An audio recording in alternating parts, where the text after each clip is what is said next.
Toastmasters and guests. The joys of riding Access Transportation.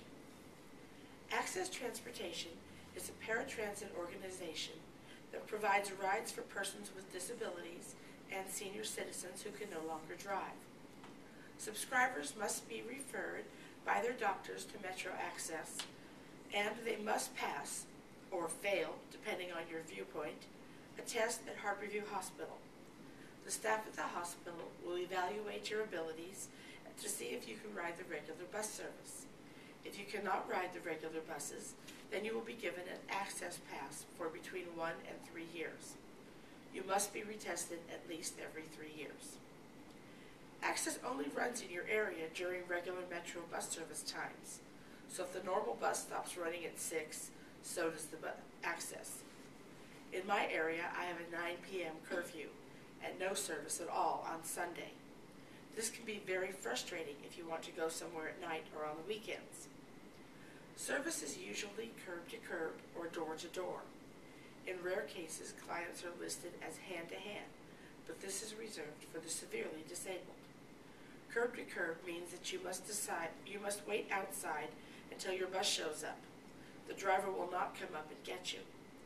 Door-to-door service is used when the client cannot wait outside for the bus or when they cannot make it to the van unassisted.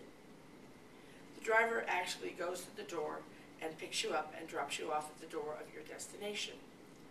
Access riders can use walkers or canes, wheelchairs or scooters, or other items to help them get around.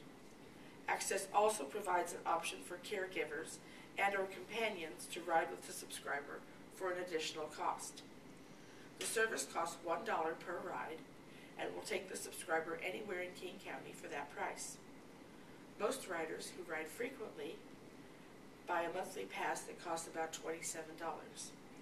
This pass is good on regular bus routes or for those rare occasions when clients can ride a Metro bus, and is good for $1 toward the current cost of the ride.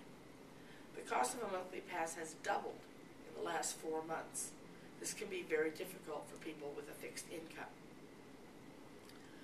Many times, I won't say most, the access system works well and will get people to their destinations on time, or at least within a reasonable time period.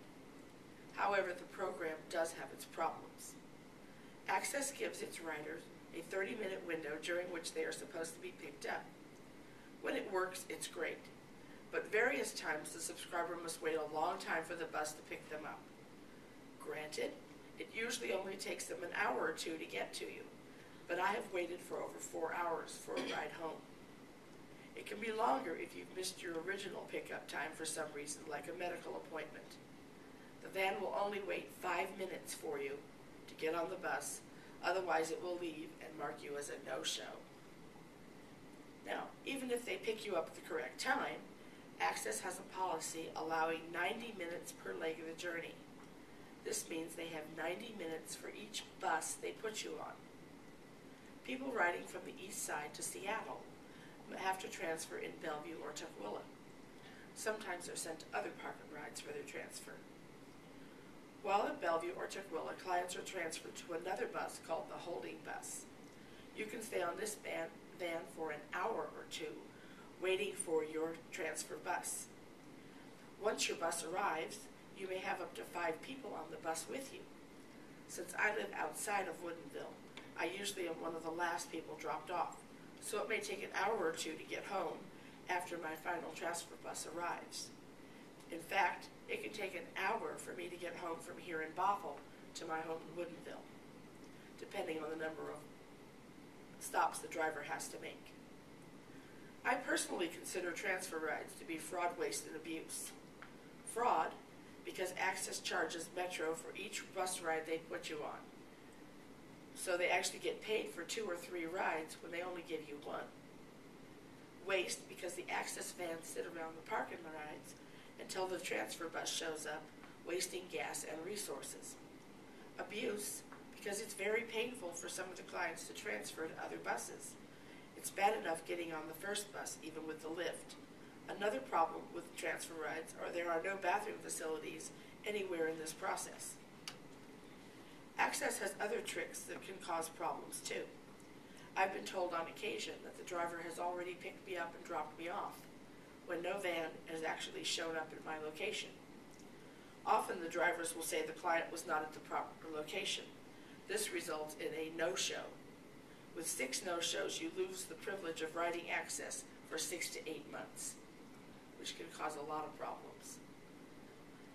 I rarely have problems with the drivers themselves, but working with the dispatchers and schedulers can be quite challenging. The drivers go by the manifest given to them by the schedulers and can only make changes if they clear it with dispatch. Usually scheduling causes any major foul-ups with my rides. Either they have a ride come too late or have too many people on the bus to get somewhere comfortably. On rare occasions, they don't have a ride for me at all, and that makes for a long day since I have to wait for them to find a van to take me home. Often Access will send overflow vans to pick up people. Overflow vans are from other companies hired by Access to deliver clients to their destinations. Clients love to see overflow buses because they know they will get where they're going on time. The ride is always straight through and on time. You usually don't have to share a bus with anyone else, and the overflow vans are usually more comfortable than the regular Access vans. Now you know a little bit more about the joys of riding Access and the problems people have to deal with riding with this system. For all its problems, I would be lost without it, as it's my only way to get from place to place. Thank goodness for Metro Access. Mr. Postmaster.